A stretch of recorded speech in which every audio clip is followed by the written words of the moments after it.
become champions.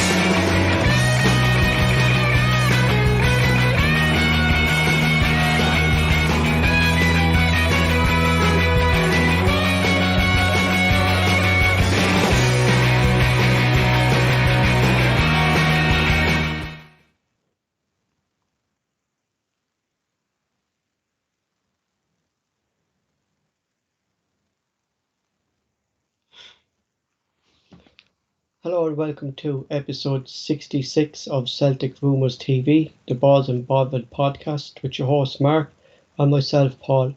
Join us tonight on the show we have Terence, Ter161 from our forum page, to the podcast celticrumours.co.uk. You can also see all our links to the podcast in the description below.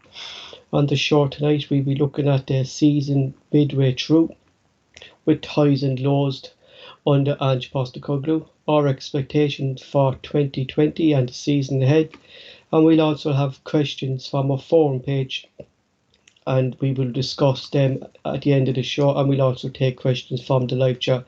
Firstly, I'll hand over to Mark for a few shout outs and then he will bring Terence onto the show. Thanks very much, Paul. Thanks for coming on as usual, bud. Quick shout outs to usual lads: Tim Malloy, a Glasgow Green, Richie and his family, Campsie boy, young John. I've not spoke to John for a while, Paul. Have you heard from him? Yeah, he's doing all right. He's doing all right, Marky. He's doing all right. I've not really spoke to him. Who was I there? And Bobby Sutherland. I don't know if Bobby's coming in tonight. I see the Jabber Jabbies is in as well. And just a wee update of Mikey, Paul. I just spoke to you off camera about it, there, but Mikey's just did no real luck for you get married, man. It's a pure shame for him. Him and his wife have been ill for 2 weeks. A chest infection. Just can't seem to shake it off. They're in their third course of antibiotics and they're actually bedridden the way Mikey was talking. But even worse than that, Paul, his FIFA account got hacked. Jesus. Was that him? Was it that Jonas was saying? Was it? I don't know, was Jonas talking about it on Twitter or something? Yes, that one of his mates got hacked and he got nearly 16 million. 16 million coins they lost. 16 million coins he lost for it. You know what I mean? That's a big king in FIFA. I know you're not into it in that, Paul, no, but that's a big king. That's a real. And I know I'm making a joke about it. It's more important than his health, but it's not really. But it's a big thing. I mean, Mikey's waiting to play. Mikey's that good a FIFA player. He's playing in tournaments and that. He's qualifying. To play in these big fancy tournaments that you can watch live on the internet and that. So Jesus. Hope he gets that sorted out, but more importantly I hope him and Donna get better soon and we can get Mikey back on the pod as well, because it's always good when Mikey comes on, and I like giving him and Jonas on together because they're a good bit of, because they know each other, there's a good bit of cracking that between them. We got a new subscriber, Paul, so that's us. We're back up to 520 subs on here. So again, thanks everybody that subscribes, tunes in, listens to us. If you haven't subscribed, then please do it. Hit the like button. Feel free to share the podcast about on your social medias and YouTube, Facebook stuff and that. And if you know how to, please leave a comment in the comment section because it helps us get up on the YouTube ranking list and that. Yeah, I'll go and bring Terence on and let you plod on, bud. So we're midway through the season and Celtic are sitting second in the league table behind Rangers. We played 20 games, won 14, drew 3, lost 3, points 54, goals for 42, goals against 30, gives us the goal difference of 30. Considering how badly shaped the squad was before Ange Postecoglou came into the Celtic side, Celtic didn't have a starting lineup when fielding players in the qualifiers of the Champions League, and another open game or another feast to Hearts in the first game of the season. Is Terence there, Mark? I am indeed, lads. How are you? Terence. Thanks for coming on again, Terence. Gordon, welcome, lads. Thank you for asking me. I suppose we're going back to the situation, Terence, where we were before Ange came in. There was all the mess that was around Eddie Howe and how badly the squad was when we beat players leaving. We'd Edward, we'd Christie, we'd no manager at the time either, and the whole club was in a mess. But since Ange came in, he's got the ground running. He's got things. How do you feel, Terence, that we're shaped up at the moment under Ange? Just obviously very quickly before I start, I convinced my brother and his wife to listen in tonight. So I just like to say hello to Joe and Naomi. Hopefully they do. Yeah, so hopefully they do. I'll get the two of them to subscribe. Hopefully. But going on to your point, Paul. I mean, from the start of the season to where it is now, it's chalk and cheese. You know, I mean, like you said, when we started the season, we were. It was like Ange was basically just in the door, and there was a league match in front of him. There was a Champions League qualifier in front of him. He really didn't have anything great to work with compared to the position we find ourselves in now. It's worlds apart, to be honest, with the two of them. Mm-hmm. Mm-hmm. Like Mark, I remember when the first videos that we saw of Ange at the training centre, it was basically the coach team that we have now that he was working with, and that was basically the team that he was starting the league with. Oh, we can see that, Paul, even getting back when he was picking guys like Ayeti and folk like that. We were down to our bare bones. We were probably even lower than that, to be honest, considering the players that we didn't even want to be here. We knew they were going to be leaving, kind of thing, and that as well. So I agree with Terence. It's the difference in the team in that night and day for just a few months ago. But it's still a work in progress. We're not quite there yet. Do you know what I mean? But it's a hell of a lot better than a lot of people expected it to be. Do you know what I mean? Mm-hmm. But what is it, Mark? Like, what has Ange brought to the Celtic Football Club that we were missing for the last 2 seasons under Neil Lennon? What's the difference? What has he brought?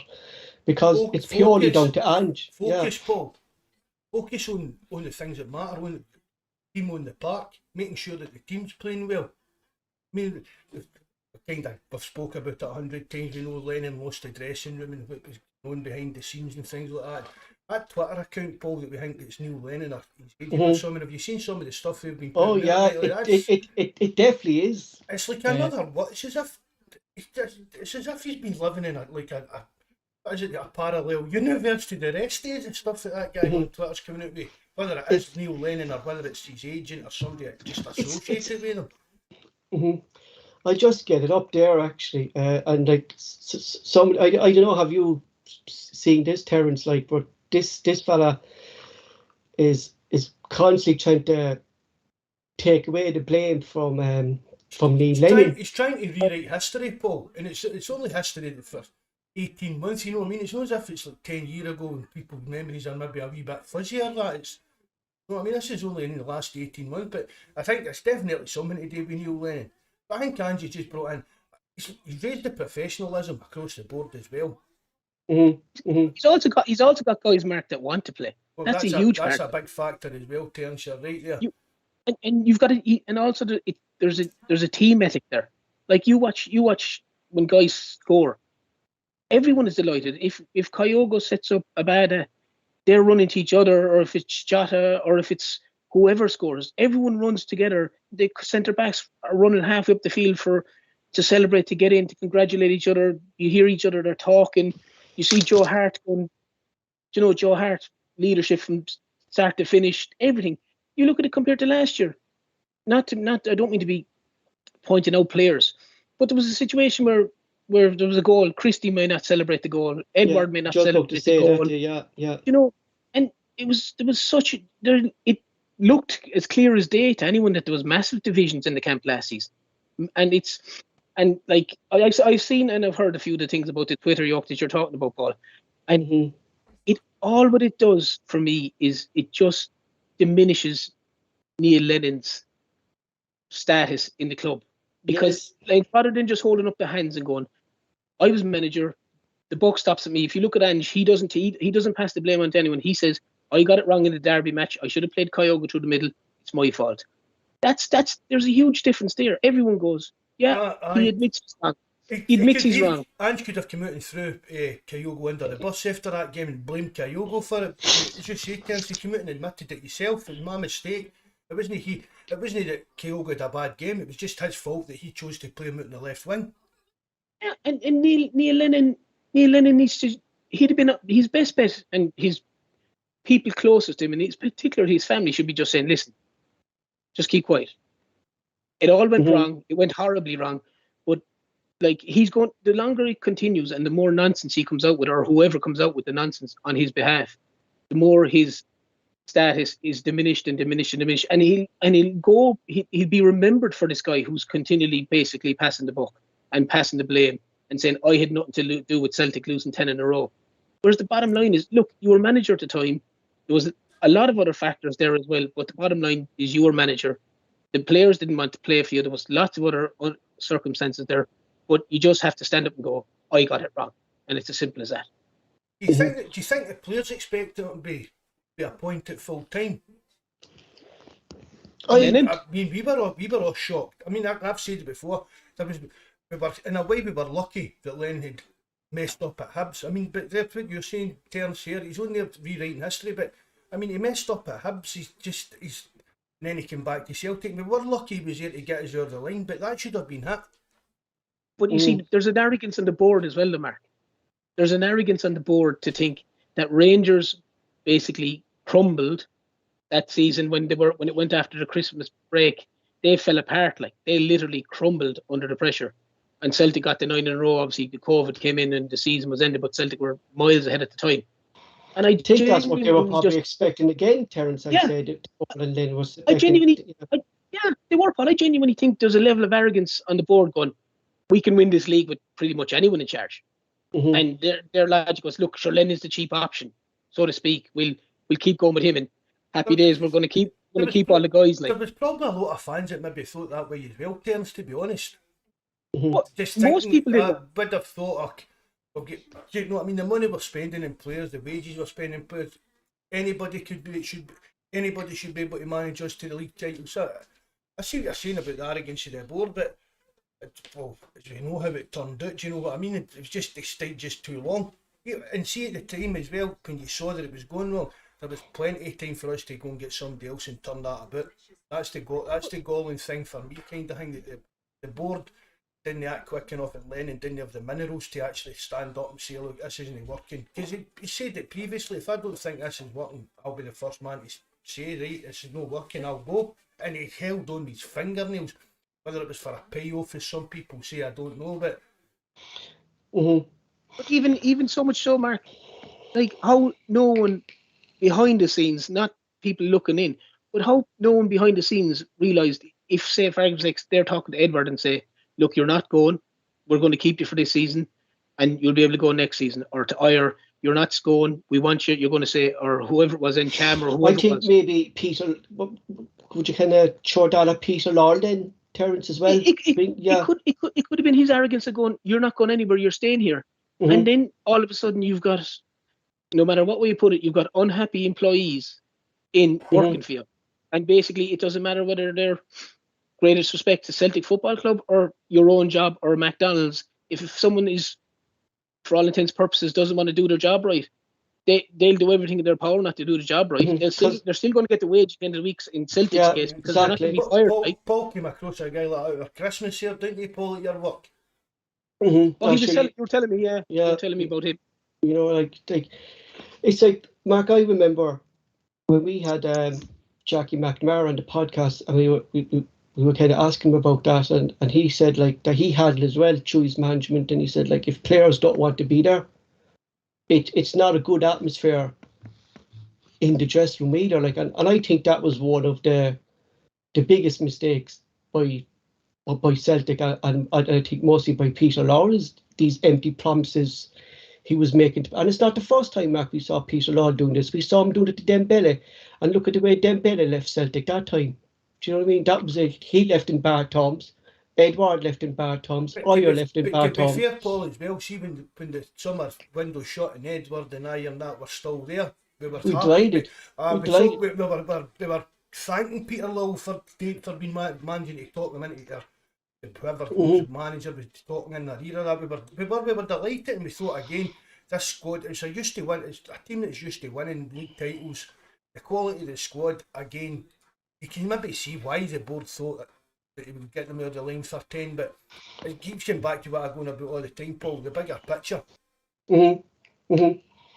But it's not just like Ange himself, Mark. Like we're looking at is like the players he brought in. One player for me, and Terence agrees with it, is Joe Hart, Vickers, Kyogo. But Cameron Vickers for me, like, is what a signing he's been, and especially Joe Hart. I'd have Vickers probably as my player of the year, Paul, behind Ralston. But if Ralston's going to keep playing the way he's playing, Mm-hmm. I just think Ralston kind of deserves that kind of final wee. Not that it matters who I've got a player of the year kind of thing, but just that's who I would go for, just to give him that wee kind of mental boost again to keep just doing what he's doing. But Vickers and Joe Hart especially has been a really. I've spoke about it before, Paul, even in the dressing room, his influence in the dressing room, other players have come out and spoke about it. He's a big character in that dressing room, and probably a big part of what Terence is talking about, that the team unit, the way they're all pulling the same way and kind of thing. Mm-hmm. But it's if you look at it as well, lads, it's something that I would have seen in Martin O'Neill when Martin O'Neill came in. He basically went, and I said it before, he got the spine of the team right down the middle with like quality players. I mean, we got Joe Hart, there's Vickers. Beaton is like a new player, or Callum McGregor is in there, and you've got Kyogo up front. So you've got 3 of 4 players there, straight down the spine of the team, that are making a massive difference. And the team looks a completely different team. It's like under Martin O'Neill's era where he came in and I think it was Douglas, and it was Valharin. He brought in Lennon. He brought in Sutton. I know he brought in Hartson as well. But it's right down the middle of the team. He's getting that rock solid, and then he's able to work off it left and right. And I think that's a massive thing that Ange have to do. And you look at the transfer window again. He's adding to that again, and he's giving himself more options and more choices. And like Joe Hart and Vickers have been just absolutely sensational, the two of them. Absolutely sensational, for me anyway. What's been the highs, Mark, so far this season on Ranch? I know the first trophy on hand, we won it. But is there anything else that stands out for you? I think just the way he's trying to get the team to play, Paul.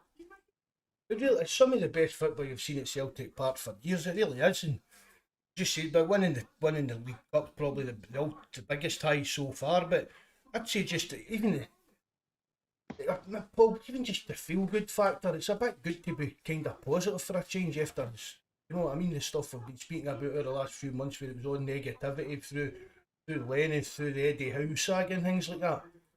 Mm-hmm. Mm-hmm. Do you agree with that, Terence?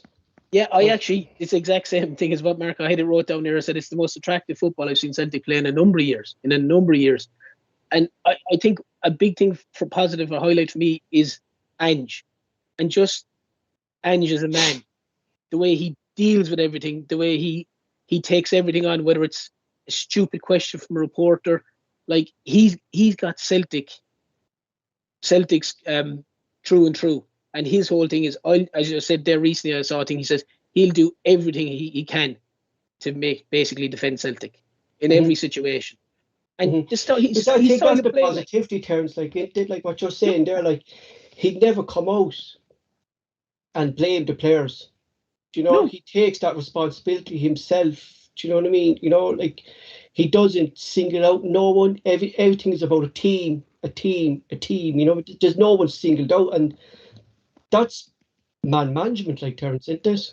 It is. It's massive, and it reminds me so much of the Martin O'Neill era. Mm-hmm. Martin O'Neill was a great man manager, and as I said, look at Tony Ralston. Look at the way the young lad is playing. He's playing phenomenal, and like his style, Ange's style of play. It's like it's so good. It's so energetic. It's great to watch. I mean, and his transfers have been. The players he's brought in, whether he's brought them in or whether he's involved in bringing them in, he has to train them. He's coaching them along with the backroom staff. And like the players, look at Kyogo he brought in, Jota, Vickers. I mean, everything that he does, it's done so well. And like he can only be applauded for where Celtic are at the minute compared to where they were this time 12 months ago. Mm-hmm. Any laws, Mark, for yourself? Losing at Ibrox, Paul. That was a bit of a bummer. Did it Even did it come a bit too soon though, Mark? Considering we still had Christie and we still had Edward in and around the squad that time, players again who actually didn't want to be there, and we ended up playing Edward through the middle. But even at that, Paul, see if you think back, and see if you don't usually watch back repeats, but if you think back, don't usually watch back defeats. I meant no repeats. We made enough chances in that game that we could have won that. Mm-hmm. Yeah, I mean, and then when they moved Kyogo into the middle, it changed. We looked a better team all round in that. So it was disappointing to lose here, obviously, but it's what it is, really. You can't change it. But I thought I was more confident I had been in the last few derby games. You know what I mean? We would go and do something in that one, but it wasn't to be. But we'll get that sorted out in a few weeks' time, wouldn't we? I think it's one of my main concerns for Celtic at the moment. Maybe it'll change now with the new signings coming in. Is and Terence, you'll be in agreement here with me as well. And is how we struggle against 11 men behind the ball. Yeah, and that was actually one of my the basically lows. Was basically we've lost 5 points to Livingston, both home and away. Mm-hmm. And the recent game to St Mirren, that's another 2 points. That's 7 points. We're 6 points behind in the league. Now, like, we've missed a penalty in the game at home against Livingston. To be fair, in the away game in both Livingston and St Mirren, I reckon if we were there till now, we wouldn't have scored because we looked. They were two very, very poor performances during the season. But it is something, Paul, that I would definitely agree with you. They need to figure out a way of going, okay, how are we going to, when we play Livingston away or we play St Mirren away or we play whoever it is away, we know they're going to have 11 men behind the ball. What are we going to do? How are we going to break them down? And they all in the one thing that I found was basically constant in those 2 or 3 games was the pace we played at. It was walking pace in those 3 games. Whereas the last game against St John's before the break, the ball was zipping all over the place, and they tore St John's apart. And so it's a huge difference when they can do it. Like, I think when we see like kind of what we're talking about, Yota, Kyogo, and then adding the guys like Maida and that into the team, I think once we come up against these teams in future, it's these players, it's their movement. Their movement's going to be the key. Their movement and their wee kind of passes about the box and things like that. I think that's going to be the kind of key to breaking down these teams that park the bus. But we do need to find a way to do it. Because it's not even under Ange. You think back, we even struggled with Brendan Rodgers to do that. Because Brendan Rodgers was on kind of single-minded way as well. You know what I mean? And if somebody just twigs a way to play against you, these other coaches are going to pick up on it and just do the exact same. I think the main point there, Mark, that Terence was saying, and you said it as well when we run the live chat on the forum, is like there was very similarities to last season when we came up against Livingston, weren't there? Like the pace was just way off. Like it was nothing to where we should have been. Like, and Ange came up and said that as well, like a few times, that the pace wasn't the way he wanted it.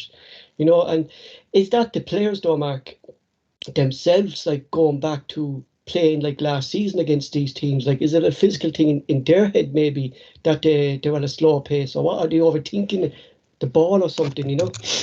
Well, that's that again, Paul. For me, that's reminiscent of like Brendan Rodgers and all the pointless passes. Do you get what? You should be trying. For me, right, I know they say pass the ball about and try and draw the team out.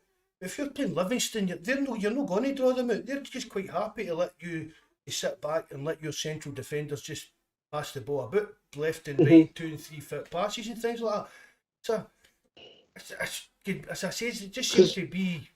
Because we thought it was like put a big forward up there, and we thought Giamarcus was the answer there, but he hasn't kind of turned out the player, Mark, that we expect him to be, really, has he?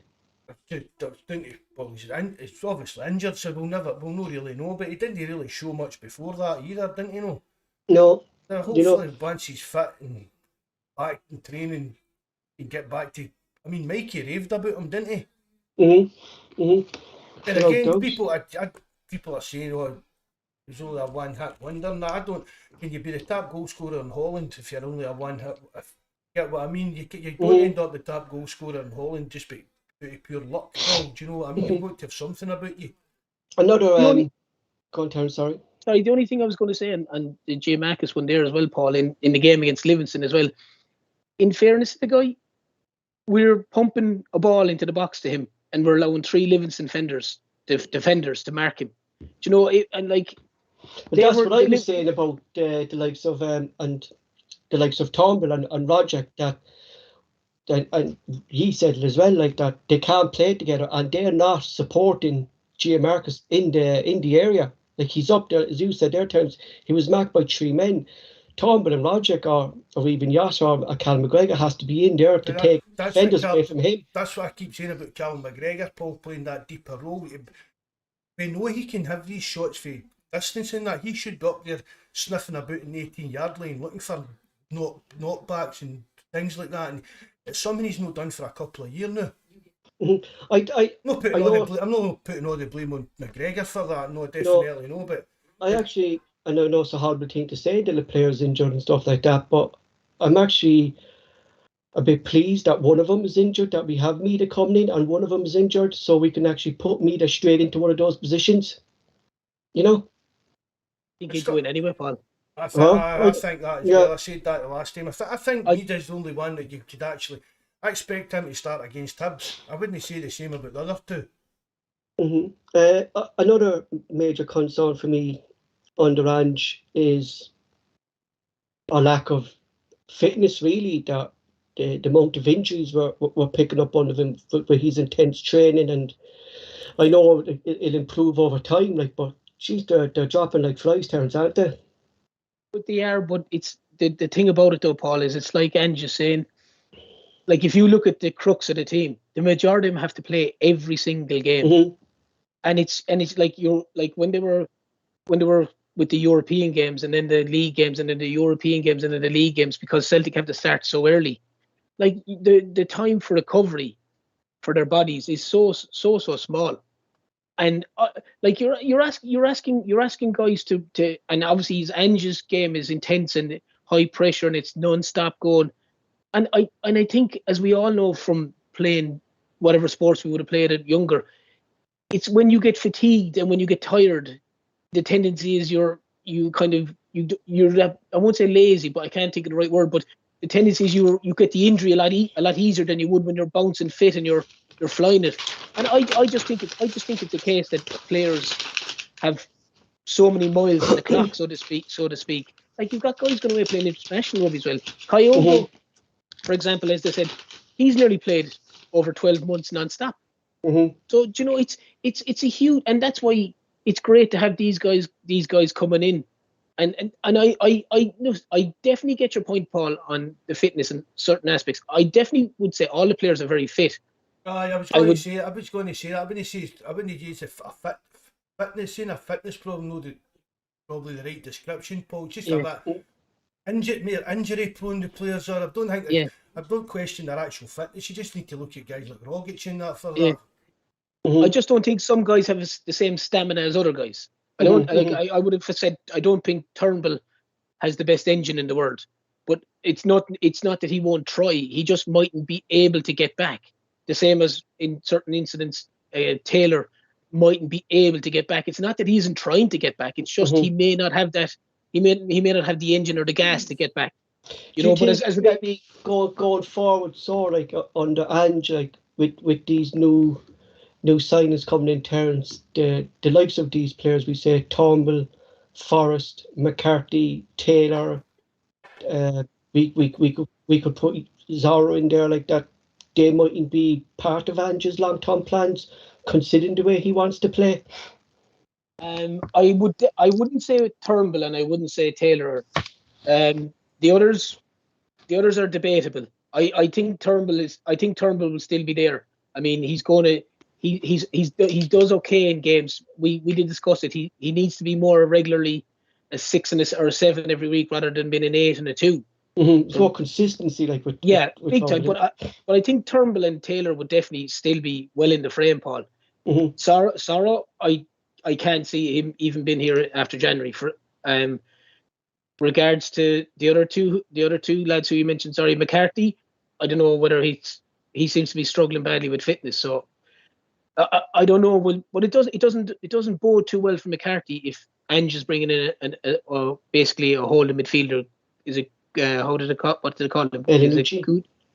Yeah, Elaguchi. Yeah. Mm-hmm. If he's bringing him in, he's not going to be bringing him over for Japan for a trip. Like, you know, he obviously has in his head that he thinks, I'm going to be playing this guy here, or I'm going to be playing that guy there. So maybe he doesn't. He's got Beaton, and maybe he says, "Oh, you've got Beaton. I don't want McGregor going back there. I can bring this lad in, and he can play there as well." And it just pushes McCarthy further down the line because maybe he just thinks that McCarthy isn't able to last the pace. You know, Mark? I don't know. I agree with that. I've championed McCarthy for signing for his, but he's another one that's not really turned up at all. It's like Giamakis, he's just been basically non-existent. I mean, but don't get us wrong, I thought the last game that McCarthy did play, I thought he played well. Mm-hmm. But I remember, Terence, when you were in a podcast with us, and you said, like, and it's true what you said, like, that it's no coincidence that Giamakis, McCarthy and Forrest are picking up these injuries or haven't been able to get match fit, is because there were three players really who had no pre-season. Yeah. And then McCarthy caught COVID, didn't he? Mm-hmm. Yeah, he did. Yeah. So it's and listen, to be at that level, it was never even near that level. But to be at that level, and you hear people like, from our point of view, you hear Liam Scales coming out and saying how much of a shock to the system it was, or even Irrigidi. I saw an interview of him going, he just couldn't get over the expectation in the training, let alone. So I mean, it's nothing that Angie spoke about this. So there, Brian did as well, talking about Turnbull's injury. But Angie was saying, he also said, I know that he thought that, where was it he said that?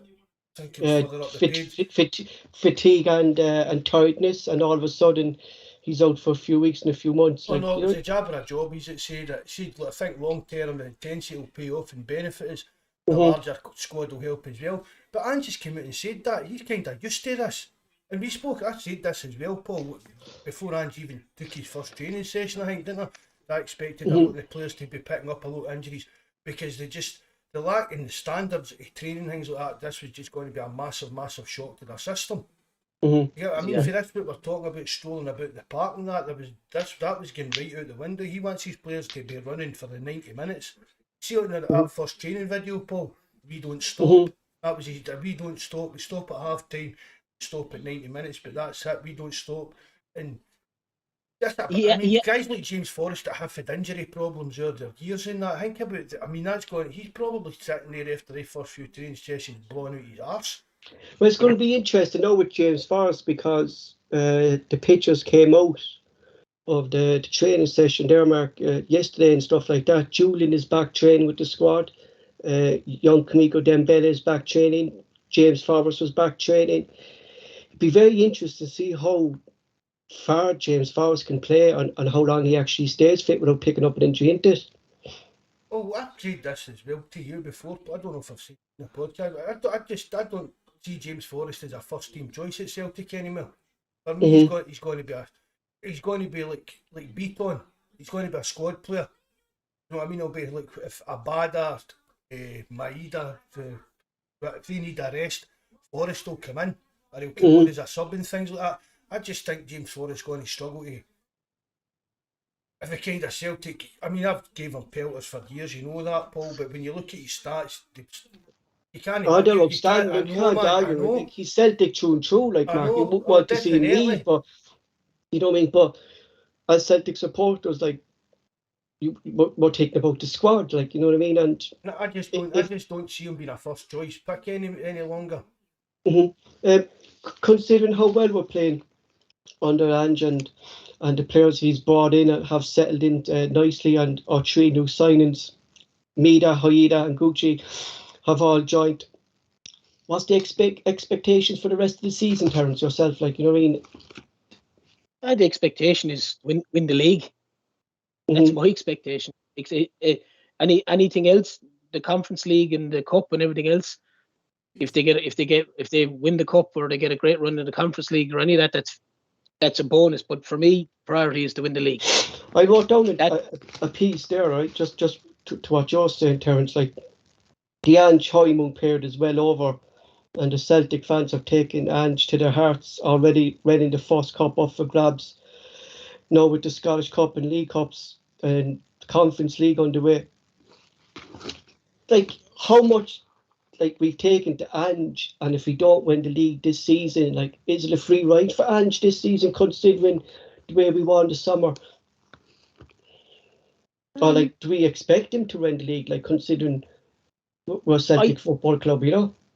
I think people's expectations increased dramatically after a period of time with Ange. Like come at this stage now, if you had said 3 or 4 months ago, the expectation would have been quite low to win the league. Mm-hmm. I think there's a lot more expectation in people to win the league, and I think the fact that it now seems more realistic that Celtic could win the league. Maybe at the start of the season you'll be saying it's not realistic for us to win the league with the team we have or with the squad we have or with the way the club was. But now, and the way they've done the business, getting the players in early, they're looking to sign this Australian guy as well. Riley Malley? Yeah. What's his name? Riley O'Malley. No, there's McGree or something. McGree, something McGree. He's playing with I have it. I know. Birmingham or something. 2 seconds now. I'll find it. He's on loan with Birmingham. Yeah, I do. FC Charlotte or something like that. He's playing. Charlotte. Yeah. I have him. Yeah. I'll continue there. Yeah, I'll find him. Go on. Yeah, it's McGree. Riley McGree. That's it. Riley McGree. 21-year-old Riley McGree. Yeah. Yeah, but they're looking at him coming in.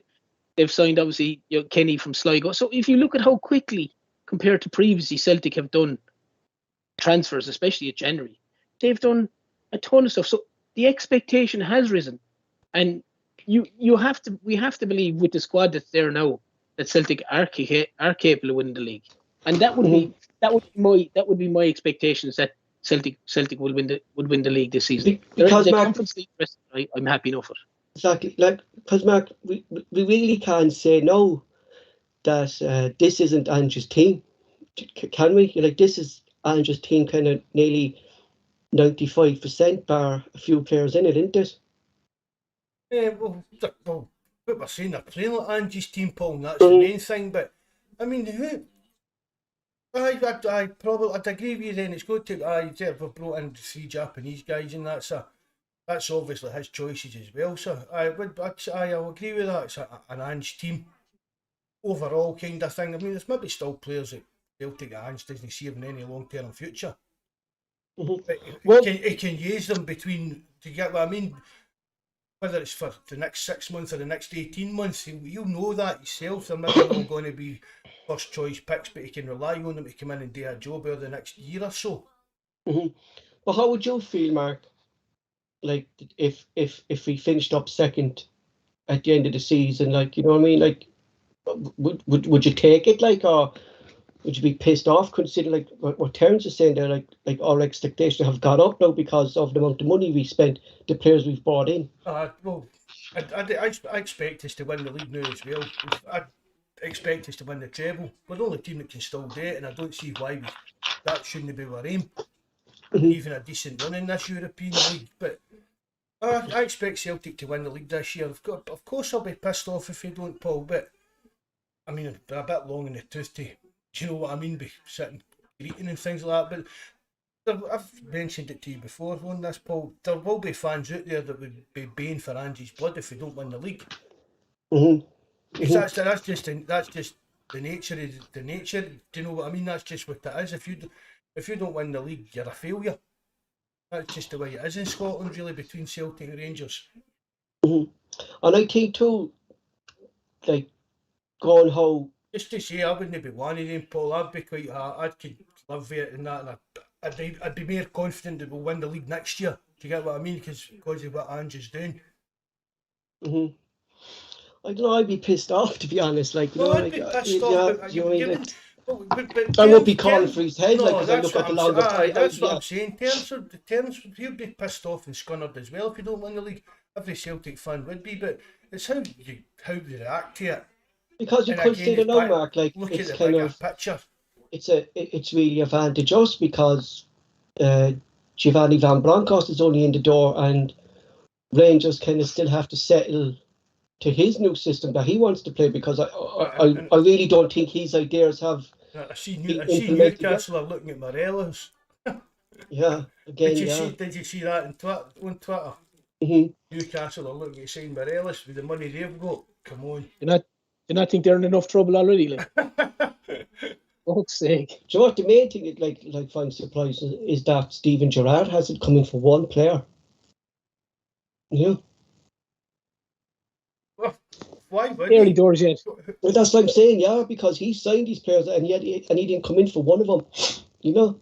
And then you see all the papers there, oh, Steven Gerrard would wait till the end of the season to sign these players, but he won't go near those signings, you know. The only ones he'd They realistically go near, I'd say, is they were all Kamara. they were all thinking it would be a favour. It was because when Brendan Rodgers went to Leicester, you think, well, Brendan Rodgers could do us a favour and like buy Callum McGregor for £50 million. That's the kind of way they thought. Steven Gerrard would just walk into Aston Villa and say, right, I want to buy Ryan Kent for £30 million just to help Rangers. God, that's not how football works. I mean, that's craziness to even think down that kind of road.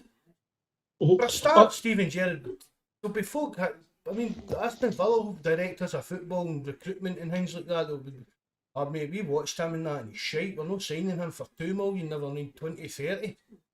Exactly.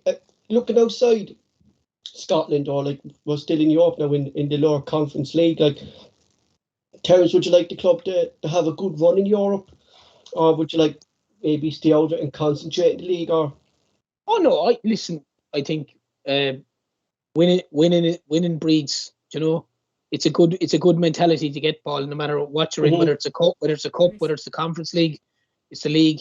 If you keep winning, you get a winning mentality into a team. You get a winning mentality into a squad, and that's huge. You don't want to be kind of going, well, it's okay if we lose that game, but we have to try and concentrate on winning this game. And if we lose that game, I just think you need to go out with the mindset of winning the game, and obviously doing everything, preparing right and doing everything properly to make sure that you do win the game. And listen, I don't think Ange strikes me as a man that has ever gone into a game with the mentality of the game doesn't matter if we lose this. So I just think winning breeds winners, and if they can do that and keep on the winning, it just builds your momentum, it builds your confidence, it builds your everything. You nearly feel like you're invincible if you keep winning and keep winning and keep winning and keep winning. And it's in times, Paul, where you are playing against a Livingston or a St Mirren or teams that are backs to the wall. If you've won 7 or 8 games in a row, whether it's in Europe or it's a cup game or it's a league game, you know you have the mentality to go, we can still win this, we can still win this, we can still win this. I think it's huge winning. Just keep winning, keep winning, keep winning. Mark, would you agree that I would like to see us have a good run in the Conference League and go as far as we can? Oh, definitely. Terence said it's a tournament we're playing in, so why no? I mean, people kind of looking down their nose in it and things like that, but when we get popped out the Champions League, Paul, Celtic fans look down their nose at the Europa League. I'm not buying tickets to that, I'm paying this for a season. But Celtic Park sold out for every European game. And see, even this one, it'll be sold out again, Paul, and the fans will be there and have a great time. Mark, sorry there, just news coming up there that Celtic have rejected 3 bids for Ozaza Yorhidi from 2 championship clubs. Loans are to buy, Paul. Loans and 1 buy. 2 loans and 1 buy. The same as well, that Udinese, they're not letting go with Welsh, they're still trying to get a deal done for Welsh this window as well. I would like to sell. I wouldn't sell Welsh. No chance. No, you know, and for me, I wouldn't sell Yorhidi either, because what we were looking at, Mark and myself, and you were saying, like, there's kind of no physical aspect in the team, like, and you look at Yorhidi, he's a bit of a brick, and maybe Ange actually see something in him now, Mark, that he doesn't want to let him go, you know? No, it must be. I'll take it. See the way things are looking, Paul. I think every kind of decision like that is coming down to Ange. unless it is like a crazy offer of millions for somebody like Welsh or that. But What there's no way is in the what, world what I'd get rid of it Welsh. it never came out. What was the figure for Welsh? million. It was a loan to buy, was it? And it was That was about 2 million fee, I think. €2 million, Paul. Yeah. It's that about 1. And this is a fella like who's breaking into our first team, like, do you know what I mean? And I think you know, I think he's a great young player, Paul Welsh. I honestly do. And he seems to carry himself well. You never hear it. I've never heard any like bad stories or gossip or anything like that about him. Just seems like a right level-headed lad. It's good too, Mark, that like what you were saying there, like that we have no like before Peter Law would just see the money and he'll sell the player. Do you know? Aye. Do you know what I mean? That no, we're not selling young players. We're trying to keep our young players, and that's what Celtic have to do is keep our young players and get them coming into the first team. And this year more than most, I know we had to because of injuries and stuff like that. But I never saw a manager that had to play so many youngsters and the youngsters being able to deal with stuff in the first team. You know? Two seconds, Paul. There'll be Bobby Sutherland. And what time do you call this, Bobby? 45 minutes we've been on, and that's you just coming in. But Welch as well, though, Paul, is basically living every fan's dream in the stand.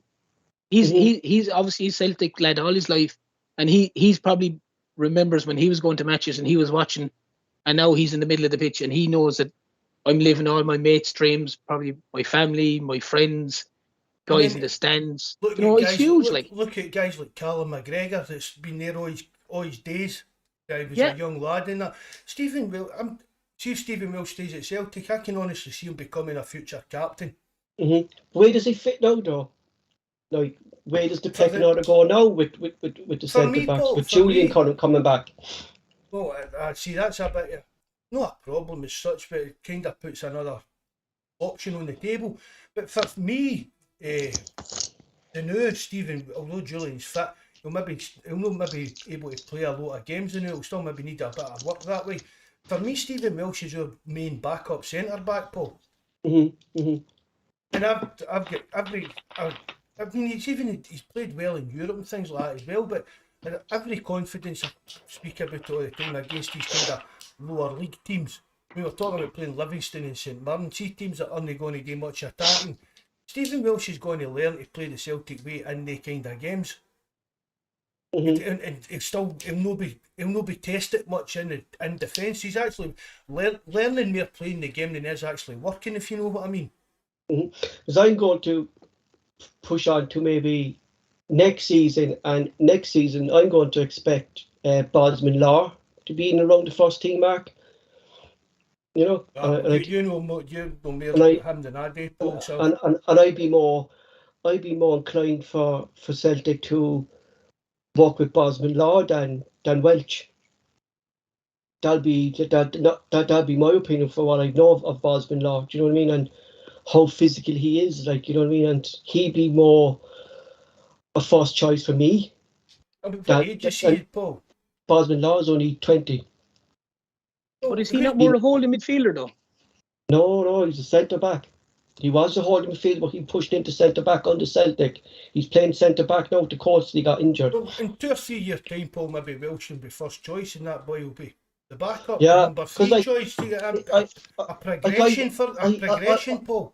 I was looking there, like, and I was looking at the Colts team there before we came on, like, and like we've some great players like to come into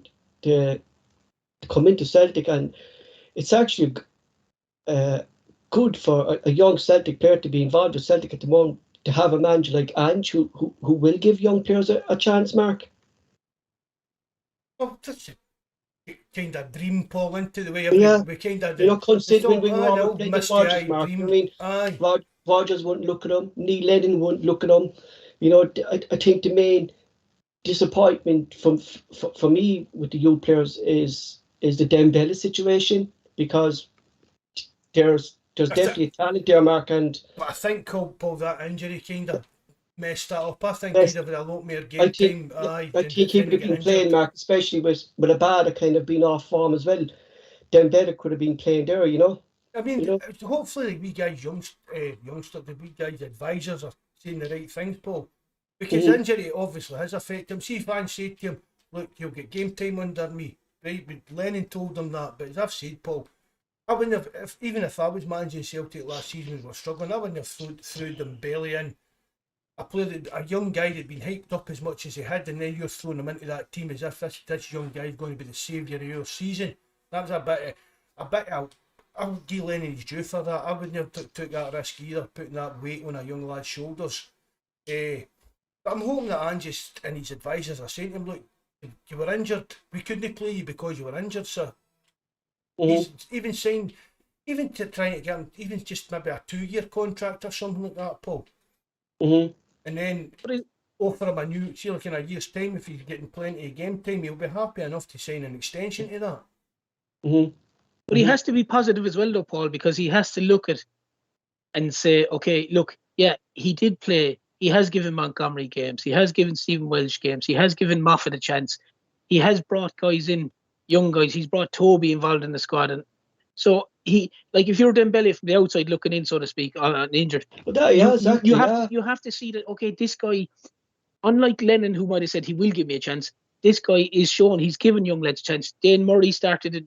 In one of the Europa League games, yes. Another good defender we have in our ranks as well, Terence, isn't he? Young Dane Murray.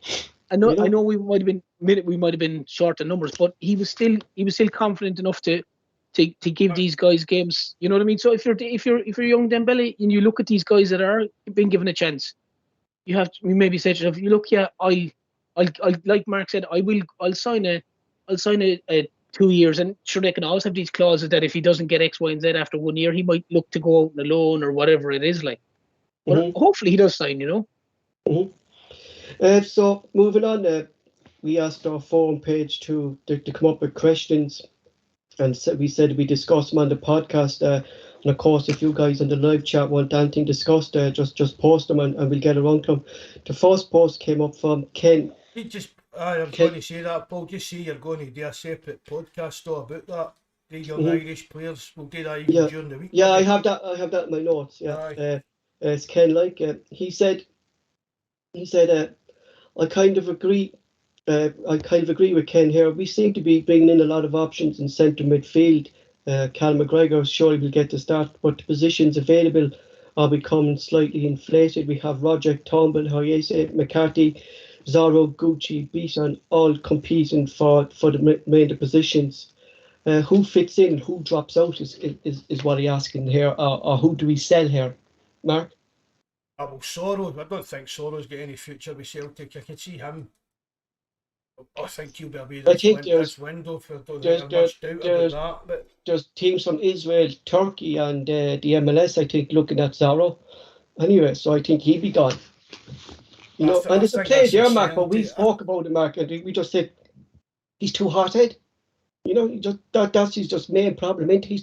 He's too hot-head. That seems to be it. He just runs about like a headless chicken. But and see what we reminded, we were talking about it, Paul, the European game that he get booked early doors. Right? So he basically, I mean, he was walking a tightrope for the rest of that game, and he done it. So you know that he can. Do you get what I mean? He can rein himself in and. It's like he's trying to make a big impression, though, because he was getting so little game time. Maybe trying too hard in that terms. Yeah, it was like literally going, okay, I'm playing. I have to be unbelievable here today. I mightn't get another game. I mightn't get another game for 5 or 6 games, so I have to be all over the place. I have to be flying into tackles. I have to be doing everything, and that's the impression that he gave me when he was on. Like, because he'd make a tackle for a ball that you're going, even if you were standing there, pal, there's no way you're going to win that. Like. And it was kind of a crazy tackle, and you're kind of going, "Whoa, what are you doing? That's just it doesn't make sense." Like, Terence, didn't he? He went to ground for every tackle as well, didn't he? And I think it's like what Mark said there, Paul. Like when he came in under Lennon, he got a run of games, so he was in the team every week. So he was an expectation of himself was, I'm in the team every week. I'm in the team every week. I'm in the team every week. All of a sudden, then you're gone out of the side, and you're not in it for weeks. And then you do get a chance. And, you know, it's literally like, I have to grab this chance. If I blow it, I'm gone for another 5 or 6 weeks. But And I why just think did- he was trying too hard. Like, Why do you think he hasn't fit into Andrew's system though? Because if you look at the three of them there at the moment, like you have Zorro, McCarthy, and Beeson, for me, Terence is the only one really suited for Andrew's system, is because he's fast in the legs as well. You know, how do you think he hasn't fitted into Andrew's system? I just think he's a little bit probably reckless. And Mhm. Ange must see something in training. To be honest, Paul, Beaton has been absolutely unbelievable in that position this season. Mhm. Beaton is a fella that he doesn't look like he's quick, but he seems to cover the ground. Yes, He obviously he reads the game. He reads the game very well. He's one of the players who knows where the ball's going to end up, so he gets there before he actually needs to run. That's the best way you kind of explaining it's it. experience, Mark. And Aye. it's experience that Beeson is using his experience of the game, and that's able to like better his lack of. That is down to Ange. 100 million% all the Beaton's resurgence. That's the right word, isn't it? Resurgence. Yeah.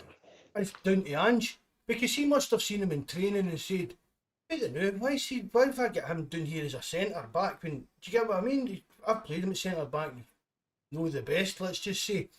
And then he's playing like maybe his natural position in training, and he's just showed up that well. And even in games, just tell him, says Beaton this season playing at central defensive midfielder. It's been like a new signing. You could nearly count in one hand the amount of misplaced passes he's given. Every time he gets the ball, he turns, he looks, he passes. And he does the simple things really, really well. He doesn't try anything he can't do. He doesn't try something... Apart from some of his free kicks there. Well, okay. Some of his free kicks are a bit Ryan Christie-ish, shall we say. Well, the free kicks in general in the team are woeful, to be honest. But I get your point with the all Ronaldo style run up and lash the ball and see what happens. As free kicks aside, which is a very fair point, his general play this season has been exceptional. And to go back to your point, Paul, I just think Ange obviously has looked at Sarah and he's thought this guy is an accident waiting to happen. You know, at times, like, you know, it's kind of getting, Mark, to a stage now where it's impossible to pick your three midfielders, isn't this? The amount of players we have coming in now for that position. I couldn't predict who's going. The only one I'll predict to playing Paul really is McGregor. Because I mean we've spoke about it, like Maeda and that. We don't even actually know where he's going to fit these guys into the team. I mean, people are saying playing Maeda through the middle, but then what do you do with Kyogo? I don't think Maeda is going to play down right through the middle. I think that's going to be Kyogo, and I think Maida's either going to be on the right or in Roger or Turnbull's position. I think it's more likely going to be in the right, Paul, but we'll wait and see. I mean, it's down to, would you just drop Rogic for Maeda? Because that's basically what we're going to have to do, no matter who it is. We're talking who's somebody. The players that are playing that team are going to be playing next week. I think with Ange's system, he needs his Rogic to pick out these passes for the likes of Maeda and Kyogo, Mark. I think Rogic has to play, like, you know. So you're saying McGregor and Rogic? Yeah, and I think Gucci will be the centre where Beaton is. Now, when we look at it, but I sent you a link the other day, Paul, and saying that the other Japanese boy, Hayate, is it you pronounce it? Hayisa, right? That he's an attacking midfielder. But if you look at Hayisa last season, Mark, in Japan, it was all the left. He played left wing. Yeah, he played left wing. So Ange will use him. What Ange said, Paul. Ange said he's attacking midfielder. He's using him as attacking midfielder. But I still think, Mark, Ange being Ange, I still predict that Ahida will be on the left wing. I think the three Japanese boys will be left, middle, and right on the next game. That's what I predict. Assuming Jota is not fit, obviously, I think the front three will be those three boys. Will be Aida, Kyogo, and like it's going to be interesting, like, because if we're saying he's going to be on the left wing, like in the left back position, Hayid, if he's going to be playing that position, right? Like, what's happened with Jovanovic and Radisson then? Do you know what I mean? Like, it's a big, like, one of them's going to be right back, the other's going to be left back. Mm-hmm. That's what Jovanovic is probably going to be left back, and Radisson's going to be right back. That Hayita fella is going to be left wing or whatever, where Jota's position, if Jota's obviously not available to play. That's what I reckon. Yeah, I think he played there as well, yeah. You know? Moving on, Tony Boy said, what players do we think will be sold in January? And how many do we expect to leave? Like, we've a squad, Mark. What did you say, Mark, to the day of 35, wouldn't it, Paul? 35 players, like, you know. I think Yeti would have been gone. Definitely, Mark. Only for he's injured. I think we're going to find it very hard now to get rid of Yeti. Barkas, I think it's the main three that we said, Mark. Barkas, the Yeti, and Ting, and a few young players be going out the door. Like Liam Shaw has joined. There'll be young players that'll get the door on loan and things like that. But I think that's the main three that we need to try and ball and goalie as well. Goalie, yeah. You know, I said terms a good thing on there last week. You might have heard because you listed that it'd be good for Mickey Johnson to go. Just in case you missed that, Terence, Paul said a good thing. How's that for self-promotion? Well, I said a good thing the other week. It was on page 220. You want to see my notes? You know, I was raging. Oh man, I still have my notes. I wrote down every single thing, but I went back over last week's notes as well to make sure I had it right. But it would be good for Mickey Johnson to go out and loan, wouldn't it? Get some game time behind him and stay fit for the rest of the season instead of, because Mickey Johnson now for me is dropping out of the first team if Hayurt and Yata and the players coming in are going to be there. He's been pushed down the pecking order a bit again as well now, isn't he, with the new signings. I think it's right, Paul. It would probably be best for Mikey Johnson to get on loan. I wouldn't send him down to England or just another SPL to Hibs or something like that. Give him a wee toughen up. If it's serious that we're in for that Boyle, but if Hibs are wanting £3 million, it's kind of getting. I wouldn't spend that kind of money on them at all. But see if we can get him for a kind of nominal kind of fee, or better fee than that. Throw a Mikey Johnson in for a 6-month loan, maybe even an 18-month loan. I was surprised, Mark, if Celtic were interested in him. Why did I was thinking the same. I don't see it. Surely they would have used the Henderson transfer as part payment to go, okay, we'll give you Henderson and XYZ money. Like, if they were really interested in him, it doesn't make sense for them to transfer Henderson to Hibs and then money on somebody and then go, we'll pay you $3 million for Boyle. I don't know. It doesn't look as good business to me. Like, but the story with Boyle, excuse me, the story with Boyle first came out when Lennon was here. It was because Lennon knew him for their Hibs time, and he was probably, apart from like young boys at Nisbet and Portis, their young players, Boyle was probably like their star man at the time. And Celtic did try to sign him then when Lennon was here, and it just didn't happen. I just think it's lazy. I think it's lazy. I think, Mark, I don't think because he's 29 now, Mark, and he's in his peak years now. Like, and is he really going to come in and like you could be looking at the same scenarios as James Forrest? Is he ever going to peak in fitness now? Do you get me? You know, under Ange, you know. Unless if it's only going to be a squad player, he's going to get a heavy hike in his wages at Celtic.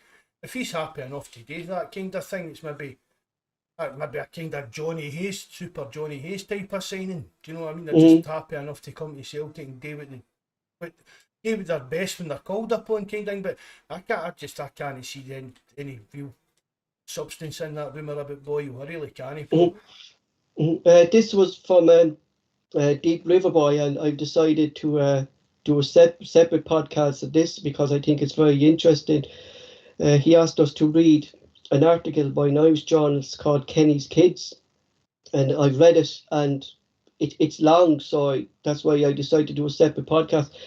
It's about the upcoming talent of Irish youngsters in the League of Ireland and Irish youngsters playing abroad in England, and for me, it's a no-brainer that we should be exploiting the Irish market, considering every young boy growing up's dreams of playing with Celtic. Terence, you probably dreamt of it, I dreamt of it, and there is young talent coming up in the Irish market, and we've signed Johnny Kenny, who is actually on this list. Scales was on this list, but like Terence, Rocco Vata, he's on it as well, isn't he Vata's on it. You know what I mean? Benayoun was on it. The goalkeeper, Creevin Kelleher was on it. Like Terence, it's definitely a market that we should be exploiting more in this. Well, it is, Paul, but sometimes it can come down to a little bit of I suppose arrogance that you can't sign a player from the League of Ireland. They have to be rubbish. Yeah, that's the problem, Terence. Like the mentality that would be down in the Premier League. A player from Scotland. Oh God, I don't know. He's probably not great. To be fair, he plays in Scotland. Celtic have the same arrogance when it comes to sometimes looking at players in the League of Ireland and even players in the SPL itself.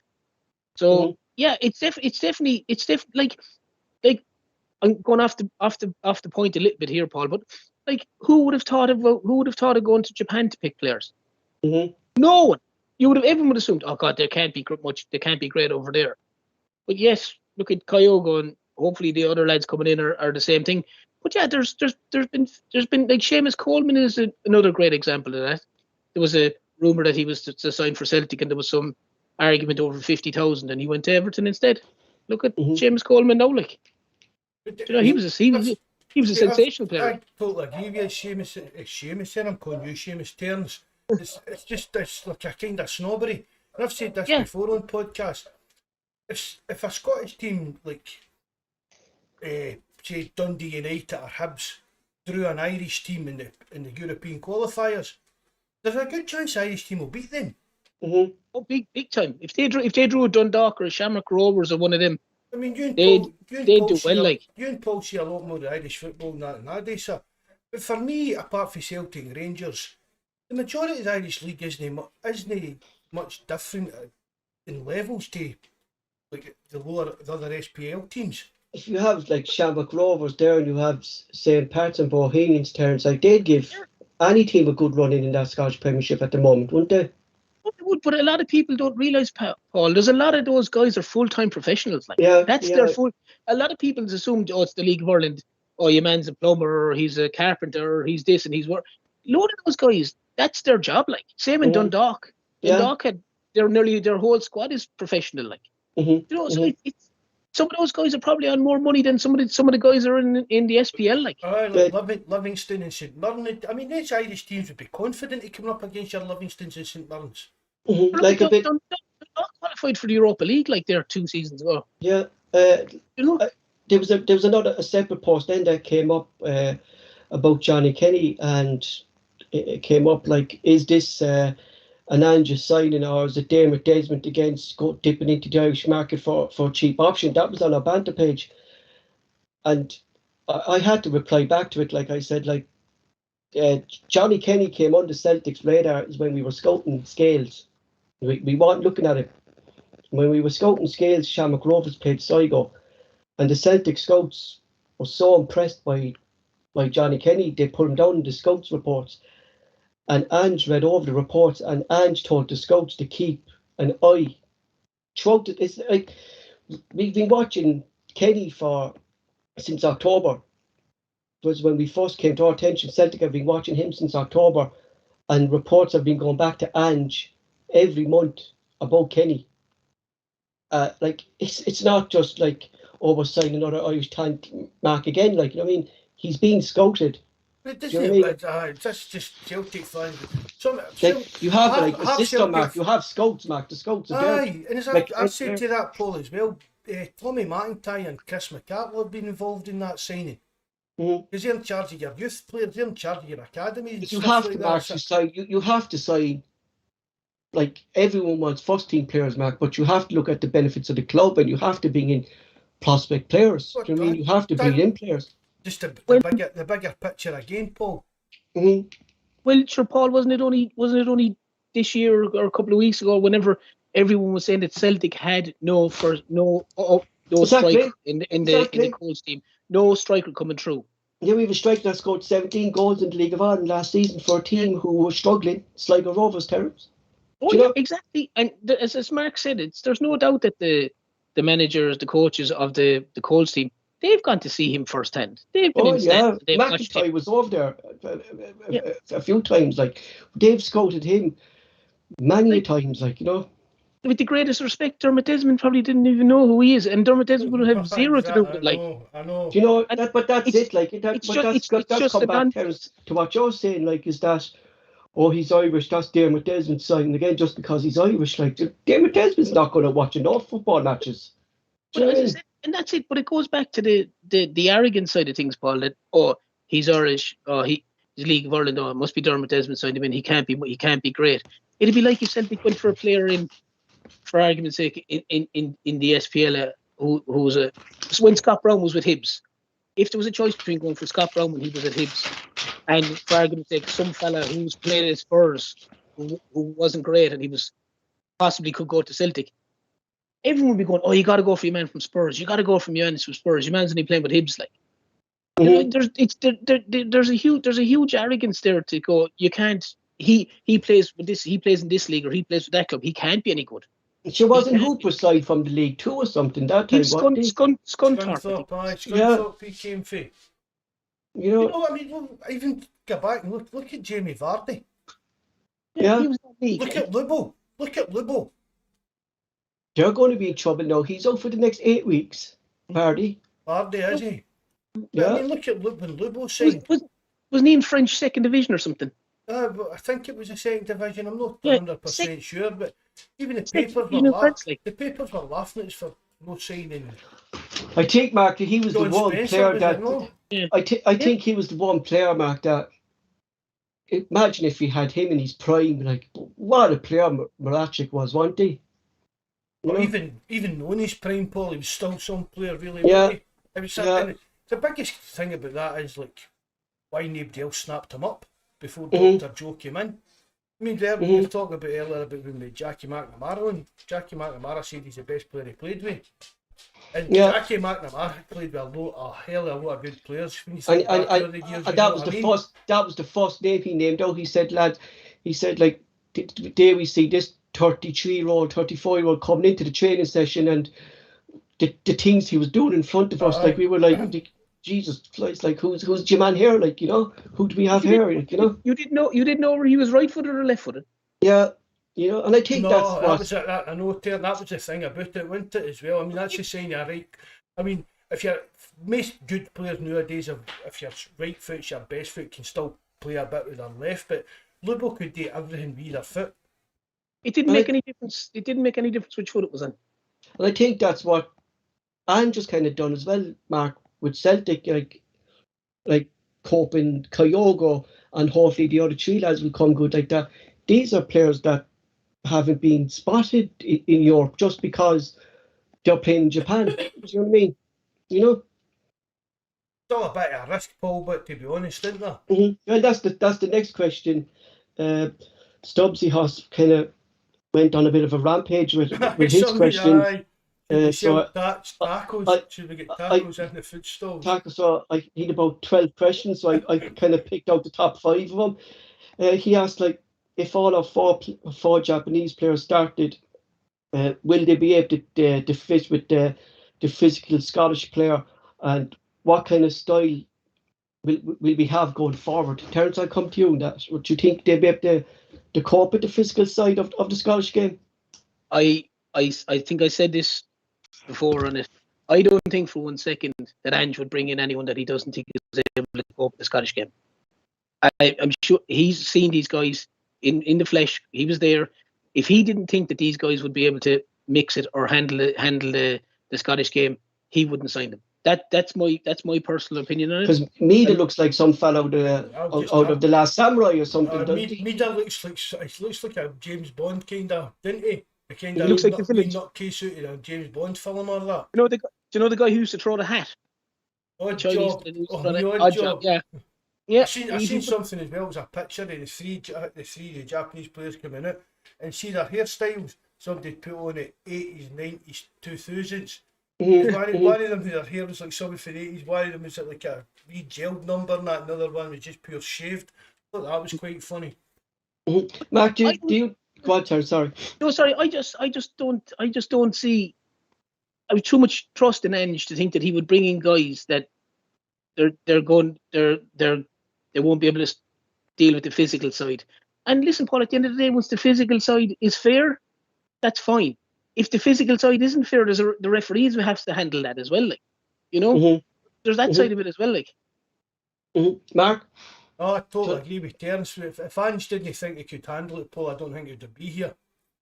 The next question, he says, Ange has now exhausted his Japanese pool of talent. Will he drop into the Australian talent now as we link with the lads using Riley McGree?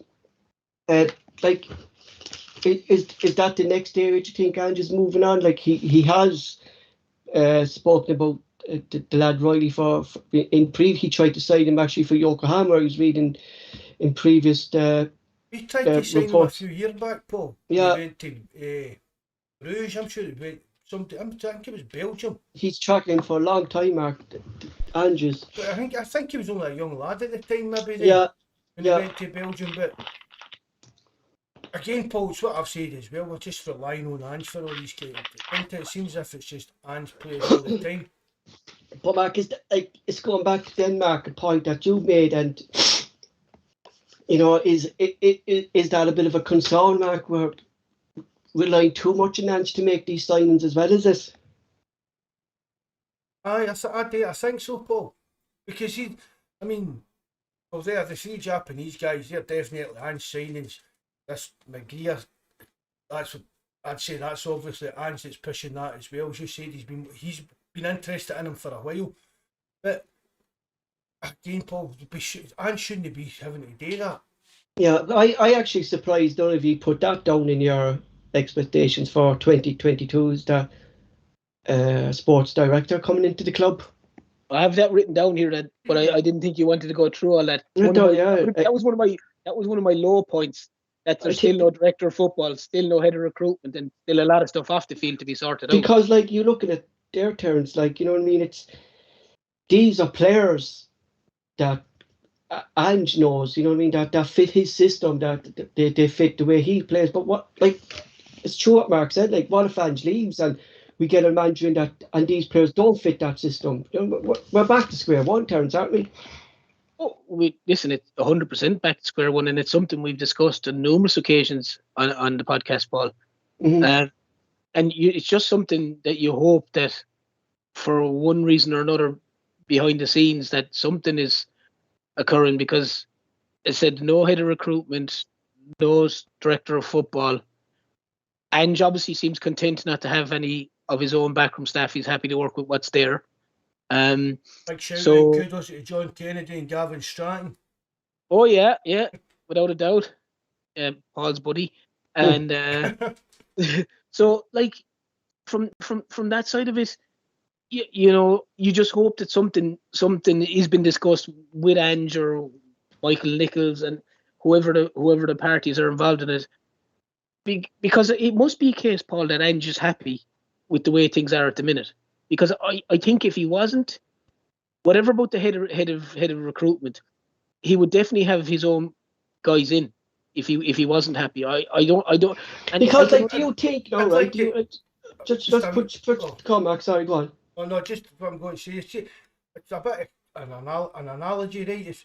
It's like if you've been through this, Paul, decorating your house, but it's like if you first move into a house. You get what I mean? You date it at things and you batter and get it done yourself, but eventually we need to get other folk in to do this.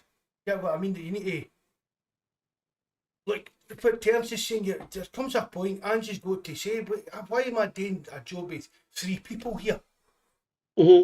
I'm scouting, I'm basically, he's scouting, obviously it's getting help. I think one of the lads put it up, Mark, on the last podcast on the live chat. He said at the moment Ange is the manager, direct football and head of recruitment. Aye, it's like getting back to Arsene Wenger at Arsenal. Yeah, and Ferguson at Manchester. Ferguson at Man United and that. I just want to put something to you there, like the three lads now that we signed from Japan, like, do you think that Celtic Football Club actually sent scouts out in Japan to look for them after Ange recommended them, or was it purely we did what Ange told us to do? Well, that's a bit. I'd say they trusted an Ange. I'd They think trusted Ange. they probably Ange probably like produced the data and stuff like that, Paul, to back up his look at what to sign these guys. And maybe scouts didn't fly out to watch them, but they've maybe done video scouting and stuff like that. And there's websites, see even that stuff you read up on, Paul. There are websites that these scouts and that going to that's like even another level to that, which is just they've only got access to that they've got this data Because that was analysis actually and stuff. that was actually something like that we were looking at, Mark. Wanted a data analyst, that a fellow who goes in and analyzes data of players. Like, that's something that they advertised, but nothing ever came of that either, Mark. So like, I haven't heard of anything that we hired someone there yet. But really, Paul, would you know? Would you really? It's one of the jobs that Celtic need. They needed to advertise it. That's how everybody knew we were looking for one. But to be honest, for all we know, Paul, the fault they're all. I don't see. It's not the kind of. You're not expecting to read a big headline story that Celtic have signed a data analyst kind of thing. Do you know what I mean? The next one that popped up is from Stubbs is should Celtic Park be increased to facilitate the 10k waiting list, Mark? Sorry, Paul, what was that? Should Celtic Park be increased to facilitate the 10k supporters on the waiting list for the season tickets? No, to be honest, Paul, no, I don't think so, because you watch games on the telly and that, I don't go to games anymore, but there's a hell of a lot of empty seats. When even at Saturday 3 o'clock kickoffs and that, Paul, there's wee patches of a lot of empty seats. So, a fair dues would, right, the 10,000 seats, what is it for a European ticket? £50. There's your, I don't even know that is off the top of my head, but for big games like European games, the Glasgow Derby and things like that, would pack it to the rafters. But an empty park is a hell of a daunting place as well, Paul, if you know what I mean. Exactly. Terence, what would be your thoughts on increasing Celtic? I would be in the same opinion as Mark. I think the stadium capacity at the minute is sufficient. It's fine saying that there's 10,000 season ticket or people waiting for season tickets, but is it 10,000 people waiting for season tickets for the Rangers and the European games? You're not going to. Is it 10,000? Is that extra 10,000 plus the 58,000, 60,000 the new going to turn up every week? Are they, with the greatest respect to like Livingston or St Mirren or Dundee, if it goes to 70,000, are you going to get 70,000 at that game? It's the cold day in the middle of February. It's on Celtic TV. The likelihood is you're not going to get it. I mean, we're in Ireland, Paul. We can we could phone up for the majority of games, bar most of the European games and the derby matches, and you could get a ticket. Like you could get a ticket. You could say, "Oh, I need 3 tickets, no problem." So, like, Welsh can get you tickets anytime, Terence.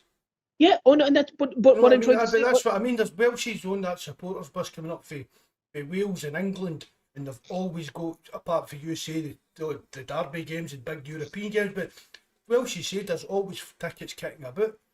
And we're the same. We're the same here. Like, we'd have the lads would have. We have a couple of season tickets in the supporters club.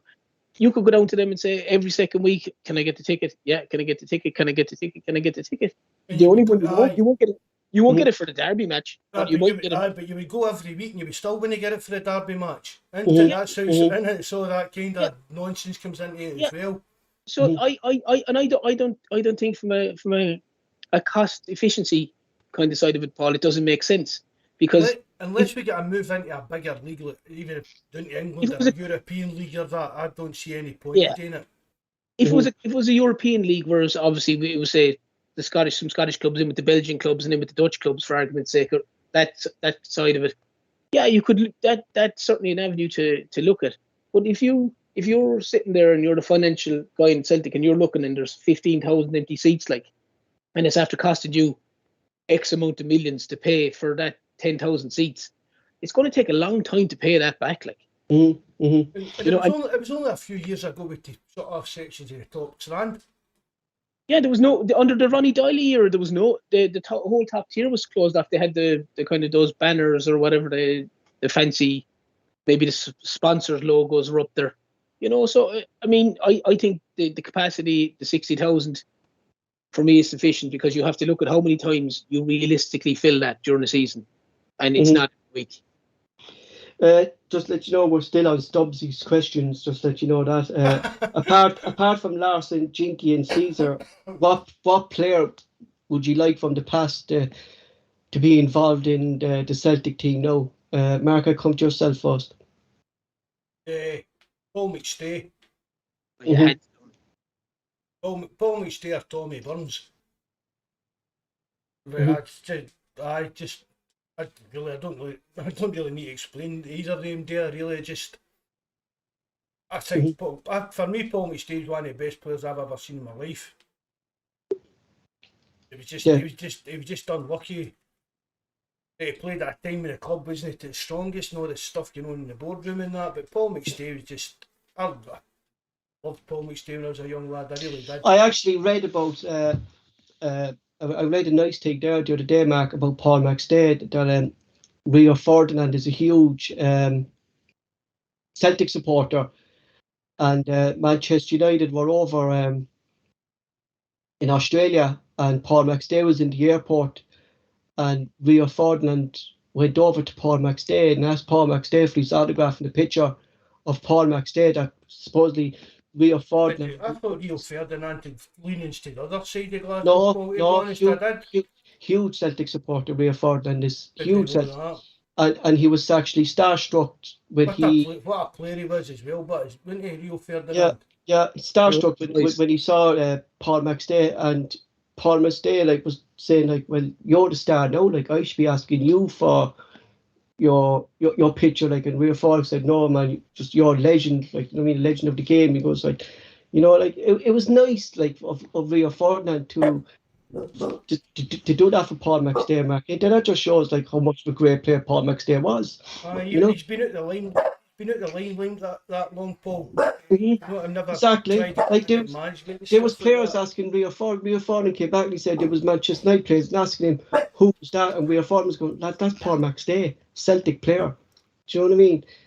Another one I heard was of Wayne Rooney approaching another Celtic great. He actually approached Tommy Barnes for a picture. Wayne Rooney. So. I remember him coming up to the shows you the respect out and the way these guys are known across the world. Mm-hmm. You know what I mean? Wayne Rooney, Rio Ferdinand, you're talking about. You know what I mean? You're top level players, even down to top level. And they still have their money. Still have their players, Mark, who they looked up to. Yeah. And even recognised and respect it, kind of thing. Mm-hmm. I mean, I've met Paul McStay a few times. I mean, he went to the same school as me, the three of them did. My sister actually went out with Raymond for a while. And back in the day, my mum actually babysitted for them up in Larkcall. See, when they were wee boys, my mum actually babysitted them. Some name dropping going on here now. I know.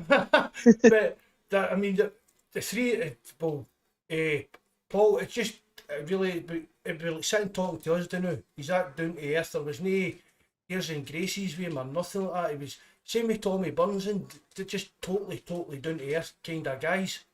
Do you see kind of similarities in his captaincy with Cal McGregor, Mark? That a silent captain, Mark, but they'll have one word in the air, and then that's enough. It's leading by example, and I know a kind of quieter guy rather than Scott Brown or your Roy Keane that's going to be bawling and shouting. They lead by example and just it's a wee quiet words they have in your ear kind of thing. Do your job, you know what I mean, kind of a thing, and I'm there if you need me, kind of a thing, Mark, isn't this, They were kind of guys that done the talking on the pitch. Yeah. Tell us, what player would you? Well, one's from a good few years ago. One's from me that I would have loved to seen would have been. I loved Roy Aitken. I thought Paul Elliott. I loved Paul Elliott. I'd loved to have been there for longer than he was. And obviously, back a bit further, maybe Dalglish. Dalglish was sensational as well. Mm. Hate Kenny Dalglish, man. Hate him. Me being a goalkeeper, I would like to see Barrett's. You know, He's so men. you know what I mean. Rather than Hart. Yeah. I mean, like, he's another man, Mark, Celtic man, true and true, aren't he? Arthur Barrett's, you know what I mean, the holy goalie. Like, I mean, like, I never forget the time. It just bought into it. One time, he was one of the guys that came to the club and just thought, this is my kind of scene kind of thing. It's always in my memory, himself and Martin O'Neill, Mark, at Ibrox in the centre pitch, and Martin O'Neill holding up Arthur Barrett's hand. You know what I mean? You know, I never forget it. Like, I mean, like, if you're looking at the keepers we had, like, not going back in years and years, like over the last couple of seasons, Arthur Barrett's out of the lot, I think, is about the best. You know? Foster was good, no, Mark, or good ball, to be fair. Oh yeah, Foss was good, but I don't know. I just think I don't know. I just think it was because of Terence. Maybe for me, it's just the way he bought into Celtic. You know what I mean? You know. And he did. He was a lunatic. Like, he's an absolute lunatic. You know. I mean, sure, like, you didn't Legia Warsaw play Rangers, and he was told not to go up for the match, and he still went there. Yeah. And he went up, but he had the microphone, like. He had the microphone in the middle. He was playing the capo, wasn't he? He was. Yeah, he was. Yeah. What he was crazy, but people say you need to be a bit crazy about a goalkeeper. Hello. Imagine me. Imagine me doing my team sheet and my team talk. If I was captain of my football team, Jesus Christ. Referee be telling it's half time already by the time we finished all the sheets. We don't need that sports science. I got us a deal with Slimfast. We've sorted it. Sorted, yeah. This is actually another good one here by Stubbsy, and it's something that I actually can't get my head around this, and we spoke about it numerous of times at the podcast, is why do we complain so much about artificial pitches? Every club has to play in them throughout the season, and every club manages to rent them throughout the season. But Celtic continue to struggle on artificial surfaces. Mark, it is a big problem for Celtic, is artificial surface. Like, I don't know. But they shouldn't be in the league, Paul. That's the point about it. They really shouldn't. Especially the state of that Livingston pitch. I mean, that's like something from 20 odd years ago, Paul. And I used to play football. Yeah, even Jackie McNamara said that, Mark, that it was a bad pitch. Aye. You know. I mean, see if you're going to buy these kind of plastic. Because pitches, I honestly it should think be the highest, the top grade. I mean, you go about the world. There are other plastic pitches about the world. They're not the state of Livingston's. Mark, there's pitches here that I used to play on that are a better standard than that pitch. And Terence would even say that, like, playing five-a-side. There's no match should be played on an artificial pitch. Simple as that. I don't care what sport it is. I've seen it here played in Limerick, and my brother snapped his Achilles playing on an artificial pitch in the scrum, and it's only because it was an artificial pitch. Otherwise, if it was mud, the ground would have given way, and he wouldn't have snapped it. Like, they're a joke. I put a thing, you know, like the three lads coming in there now from Japan, Mark. I certainly wouldn't think they would have been playing on an artificial pitch over in Japan. Like, it's going to be. But see, if they are artificial, Paul, it'll be these right top of the range ones. That's what I mean. That is like grass, like, you know what I mean? But was it the Russian World Cup that used them? Seems to be more kind of sand on their pitch, don't they? As I say, see if they want to play on this artificial surface for whatever reason, whether it's a community-owned pitch or whatever, it's got to be like the top level. Or it's a no. And see if that's you don't get into the league. That's really. Like, I mean, even Aki's pitch that was terrible as well. No, I mean, although I've got a soft spot for Aki's and that, I still used to say that pitch. They shouldn't have been in the league with that pitch. Not in a top level league, Paul. But we still, Mark, like, it's not just Livingston's pitch. Like, we kind of struggled on artificial pitches alone, didn't we? Like, you know, and the club were playing out, Bovril in the the Conference League, they play in artificial pitches. Like, you know, I mean, it It's going to be is different, though, Paul. I guarantee that the quality of that pitch is going to be completely different. That's what I'm saying, Terence. Mind you was could- it the Russian World Cup? There was a lot Yeah. of pitches that were plastic, and you can't But you compare look- Livingston's to that. But you look at some of those pitches, Paul, and probably the especially the ones Mark is talking about in the Russian league. If you look at them on television, they don't look a plastic pitch. no. They don't look. Whereas you look at Livingston and you can nearly see the stitching. Do you know So what I mean? remember, A lot of these modern pitches, I don't know, a kind of hybrid. Anyway, hybrid, yeah. mind we used to look into that in the forum, and Celtic paid all that money for the pitch and didn't quite settle in and things like that. It was a kind of hybrid of grass and plastic, wasn't it? Mark, I think Yeah. we can really talk about the standard of Celtic's football pitch as well. Like, we invested a lot of money when Brendan Rodgers was here. He was complaining about the surface when he first came in, that it wasn't suited for his style of play, and we took Rodgers' kind of expertise in it, and we put in a brand new high board pitch. But Celtic Park at the moment, Mark, seems to be ripping up a lot as well, don't it? But it always has, Paul, if we'd done that job, that never kind of Yeah, settled no, in well. never doing settled. that. No, Aye. never settled. And that, but to be fair, that one Celtic didn't scrimp and scrape on that. Is it Dioso or something? I can't even get the name off the top of my head, Paul. But there's this company, the company Celtic used. It was them. I'm sure they've done the Wembley pitch and everything.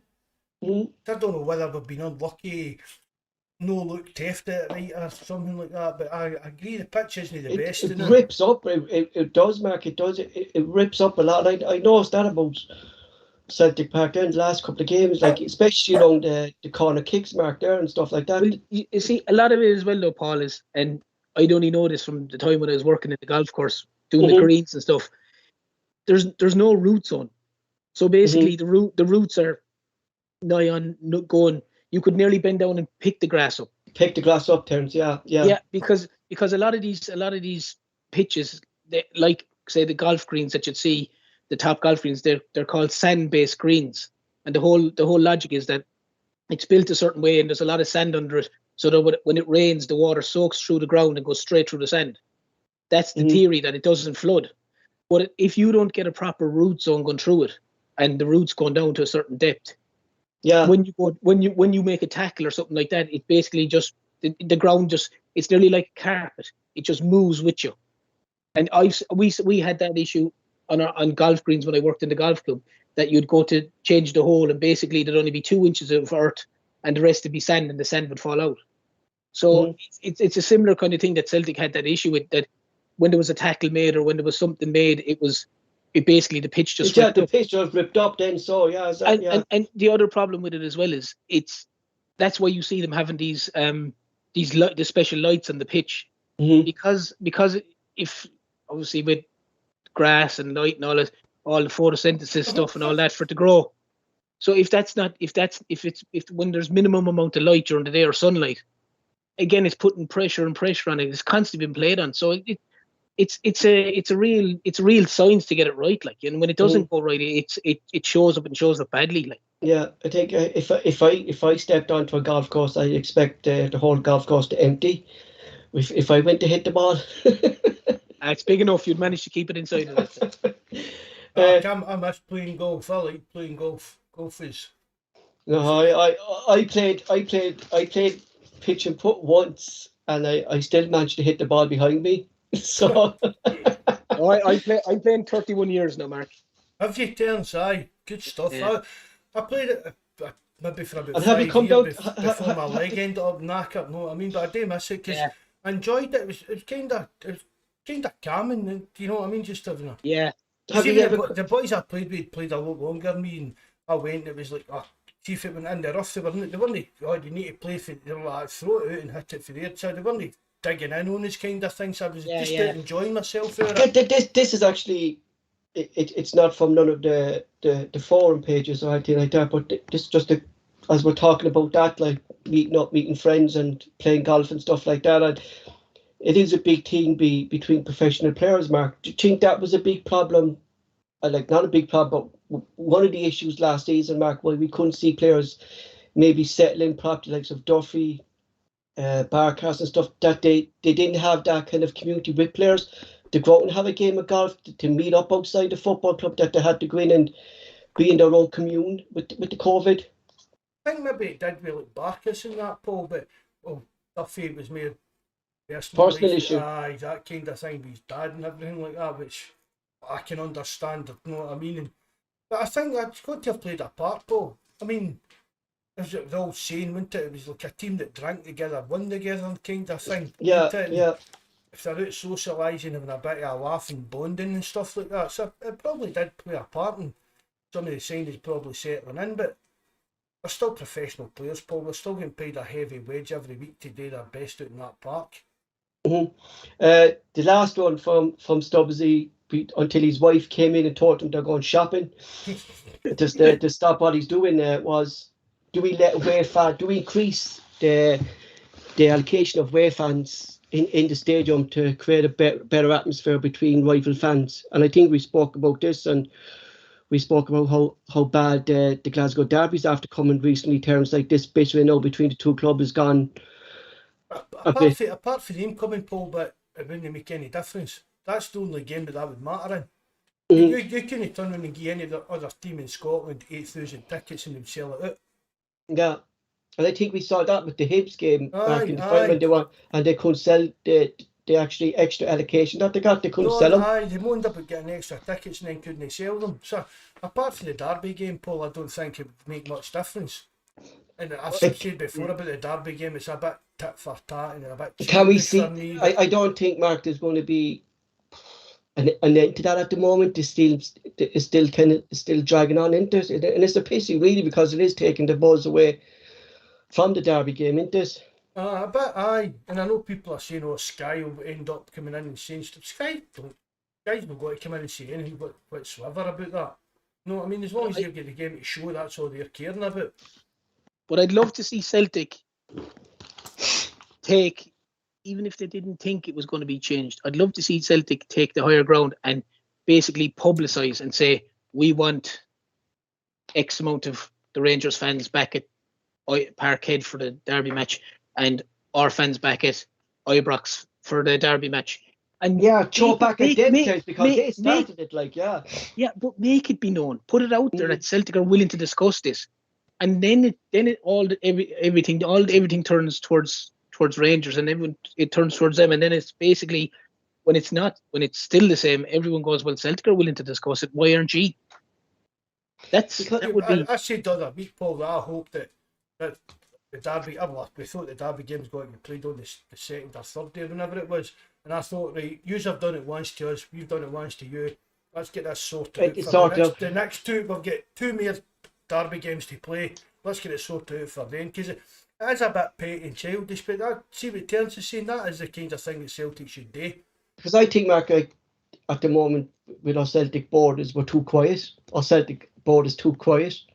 Do you know what I mean? Like Terence there, like made that point. Paul. That's what I'm saying. Like they should be doing that thing there that Terence said. Like, yeah, you know. Celtic's PR is one of the worst PRs. I mean, we laugh at some of the stuff Rangers and that come out with, but their fans lap it up. At least they're coming out with stuff, Mark. The only things we're coming out with happy birthday to fucking Henrik Larsson. Don't care. But that's what I'm saying to do it. His PR guy's a heart supporter. But that's what I'm saying to do it. Even if Celtic believe that Rangers aren't going to agree to it. It doesn't. Put it back. Putting the pressure back on. It basically shows Celtic are putting out the hand of friendship or the hand of gesture, and they're spiting it, and it only just makes them look 10 times worse. We didn't start this, but we're going to finish it. Be the bigger man. Yeah, we're going to be professional. Celtic are saying they're wanting to change this and get back to the status quo, as we kind of call it. So I put the pressure back onto them, because that's the kind of thing. That's the kind of thing that they do. Exactly. Oh yeah, they do that. They do that religiously. But that's what I'm saying. Celtic should do that, even if they know for a fact that Rangers aren't going to change their mind. It still puts Celtic in a good light and Rangers in a bad light. And Rangers have to answer questions. Why?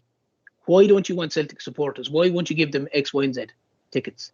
And they have to answer. And do you know what I mean? We all know the answer. Mm-hmm. that they're a bunch of tosspots. But that's another issue. No, but I mean, this all started because they couldn't handle stand. them. They couldn't stand watching us celebrate in the Broomland. No, they could. And then because of COVID, they went with the nay fans kind of symbiosis kind of thing. But because if I that's petty. I mean, we're going about the pub league and that. Can you imagine the pub league, any pub league team pulling that kind of stunt? Would it be war? They'd be crucified in the press and everything for it. And back there's a bit like I saw. What was it? It just shows fans down in England when I saw a match between Manchester United and Liverpool hammering Manchester United, and a Manchester United fan asking a Liverpool player for his jersey at the end of the match. The biggest rivalry down in England, Manchester United and Liverpool, and a Manchester United fan asking a Liverpool player for his jersey. Can you imagine if you saw that up here? There are pictures of Man United fans taking pictures of Liverpool players celebrating, scoring and everything for that game, Paul. Yeah. That's a tourist league, Paul. That's all that is. Tourists, I'm not saying they're no supporters they're fans, Paul, but no supporters. Do you get what I mean? Mm-hmm. Like a lot of these guys down in England and that will go to like a Man United and Man City derby this week. And then see next week they'll be doing watching Arsenal against Spurs and stuff like that. Mm-hmm. It's plastic. It's a plastic league. I mean, Man City don't even sell out their home games, Paul. Mm-hmm. Like I don't think Celtic should be the ones to buckle on this. Like, you know what I mean? Like we didn't start it. Like, you know what I mean? It's up to them. Even really to stop it. Like, you know what I mean? Like, let Celtic fans in. Like, I remember like watching Celtic and Rangers matches like in iBox, like, and we had the whole end of the stadium, like it, and it was just the buzz there. Like, you know what I mean? And that buzz is gone. Like, isn't it? You know. The thing about it, Paul, is every reason that they gave makes no sense.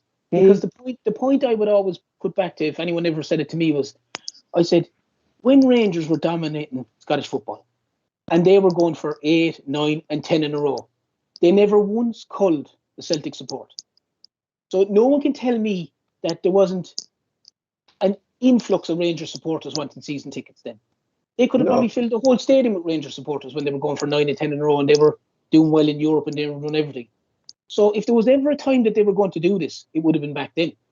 But the fact is, they were happy enough to see Celtic fans suffer when they kept ramming the wins down their throats. Mm-hmm. And it's just simply that the wheel turned, and like Mark said, they just couldn't take the idea of Lee Griffiths tying the scarves around the post, Brownie doing the celebration with the glasses, the fans going, right, getting hammered 5-1. That's what it's down to. It's just down to pure pettiness. Lustig with the coppers hat and that. Yeah, the coppers hat. Yeah. Or the beach ball Sunday day and things like that. Yeah, you know, there are things that's the reason that has come in. It is not, as I said, if they were going to do that, they would have done that when Rangers were dominating it and going for 8 and 9 and when they were going for 10 in a row. They'd have filled out that whole area if they wanted to with Rangers. But yet they were happy to give the 7,000 tickets to the Celtic fans back then. It's just childish. If you look at the next derby, like, this is going to be the first derby, Mark, in years that's going to be under the lights. You know, we were only talking about that, Mark, in a few podcasts, myself and you, like saying like that. Do you remember the days when you used to have the night derbies, like midweek games or Saturday? We only talked about that and we were saying, like, will we ever see it again? And it's going to be upcoming, like, you know what I mean? Like, well, the last one would be when McCoist and Lennon. Yeah. The Barney in the sideline, isn't it? That would be the last time we'd a night game against them. I was at one, actually. The one derby I was at was a night game. It was the League Cup quarter final. Maloney scored a screamer from about 35 yards out. I don't know if you remember that goal. It was a stunner. Aye. I was at that game. Yeah, that was the derby match I was at years ago. It was a midweek game, actually. I think it was. It was a League Cup quarter final or something. But yeah. The last question from the forum page was from Tim Malloy. He said he read an article about the commercial business opportunities. Should Celtic do more with signing the Japanese players? Should we look at more TV deals, merchandise, etc.? Can you discuss these prospects and how Celtic makes Celtic TV more professional instead of the amateur way it's done? Should we be using the Japanese, USA, Canada and Australian markets more, Mark, you replied back to him on that, and do you just want to discuss what you said about it? Well, first off, for the Japanese looking at, people predicted we were going to make millions when we signed Nakamura and that. And I read an article, I can mind, actually tried to find it, but all the articles could find were still saying the millions we make, but there was no spike in our merchandise sales while Nakamura was here. And for the thing, for me, this isn't down to Celtic, Paul, this is down to Adidas. Mm-hmm. Yeah, well, I mean, Celtic signed a deal with Adidas, they get so many £1 million, and if you buy a jersey for the Sport Direct, that money goes to, the profit on that goes to Sport Direct, and the rest it goes to Adidas, kind of basic layman's terms as such. So that's how I always say, if you're buying gear, buy it out of the Celtic shop, because the actual profit still goes to them. But the overall deal with the worldwide kind of stuff, that all comes through Adidas or Nike or whoever it's been. So if you're going to capitalise on these markets, it's going to be Adidas that push it. Because even Celtic, if Celtic open up a Celtic show in Japan, it will cost them a hell of a lot of money. How many years would we need to actually open that shop and try to worm our way into the kind of market to actually make any kind of money on it? Mm-hmm. Mm-hmm. The American one, I can remember at one of the conventions a few years ago, there was a big furore on it, that there was no merchandise there on sale. It was to do the import taxes, the taxes to bring stuff into the country. It was all to do with that, so that if Celtic paid the import taxes for bringing the goods into the country, they would just be losing money at it. Making a loss of it then, yeah. Aye, so I think it's got to be more down to the actual kit suppliers to look at these kind of avenues, and then when Celtic are, obviously it's not going to, there might be a yearly review or deal with Adidas, I don't know, but Because it should be really like Adidas, so Mark, like the way they kind of promote Manchester United over there with their kids and stuff like they should be. Adidas should be looking at now, like, well, Celtic have 4 Japanese international players, like this is a market. No, we should be jumping into here. Do you know what I mean? And then see if, supposing it is a yearly review, or whether it's when the contract's expired, then Celtic's in the position to say, but look at the Japanese market we're in, look at the American market that we've got involved in.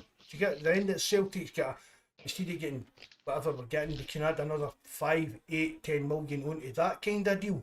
I don't think it's down to Celtic to do these kind of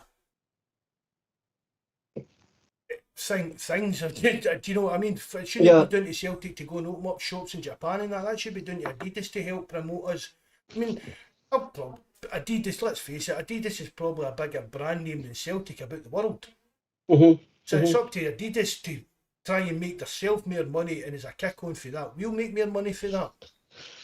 But what about Celtic TV, Terence? Like, you know, there's been numerous complaints about the quality of Celtic TV. Like, should Celtic now be investing in Celtic TV, considering there could be another lockdown with fans out?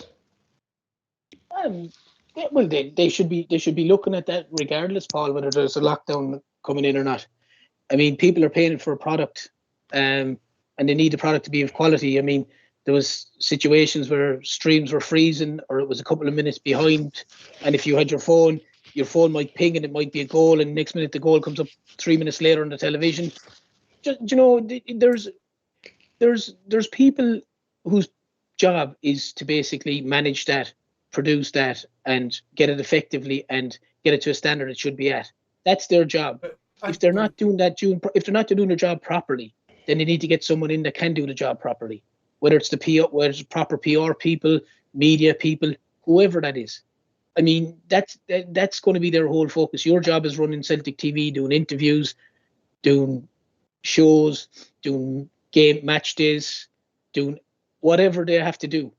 And I mean, it has to be improved. I mean, you can't ask someone for X, Y, and Z money and then give them rubbish, like, you know, because eventually people will cop on to it and just go, I'm just not paying that anymore. Why do I need to pay for Celtic TV to when I get a ping on my phone that I'm 5 minutes behind the game and I know Celtic have scored or know the opposition have scored? But that's pointless, like. But that happens on BT Sports terms. I get BT Sports free on Virgin Media. Right? You see, Paul, there's always a wee guy on the live chats with you, and he's always ahead of everybody with goals. We all got a wee, but I've been sitting watching like games on through Virgin Media, we're paid wee Virgin box thing, and I'll say to my wife that, I'll say to Jack, where we're going to score, because I've seen somebody live chats. Yeah, because I think, Mark, I think I was actually ahead of you. Well, I was ahead of you, Mark, one day, and you asked me the question, well, how did you know that we scored when I'm watching it actually live on the telly? I honestly think the quickest, see, but terms of saying your phone ping, and I don't have the kind of alerts or anything like that, but I think the quickest way, for like up to the actual second or minute, I think it'd be better. I think they're just like listening to the radio, Paul. All kind of radio Clyde kind of commentary, because that's what seems. That seems to be a bit, just even if it is maybe a wee minute or half a minute quicker than even watching it live on Virgin, or I don't know what Sky's like, but I don't know what Terence is saying. It does always seem a bit of poor quality and lagging and buffering and freezing and stuff like that. They can definitely improve that, but the actual time, I don't know if that's technically possible. Just going back to the live chat there. They can get rid of Jerry McCulloch for a start as well. I can't stick him. No, Paul, man. He was on Radio Clyde for years and just was a pure tosser on it, honest to God, man. And just showing kind of smug shite stirring, and then he ended up going to Celtic, and he's on Celtic TV and on Twitter and that about how great, he knows everything about Celtic and that, and I'm like, oh, you're still a pure prick, mate, honestly. Excuse the French there. Back to the live chat there. Strain Love the Doctor joined us, and he says, given the zombie tickets deprive Celtic fans of seats until they give ground on us Celtic fans. Would you agree with that, Mark, that it should be up to Rangers? Good to see him, man. He's been in before, that guy, isn't he? Strange Love Doctor. I know, it's who's going to blink first, Paul. That's what it is for me. That's how I said. They locked us out last one. If we'd locked them out, and if that game had been played here at New Year, I'd have kind of called it quits there.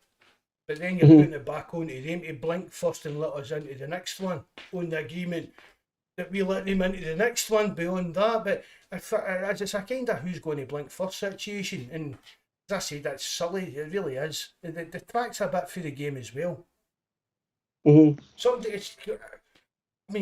I don't know. You even got to a level like Dermot Desmond trying to intervene and saying, Michael Nicholson.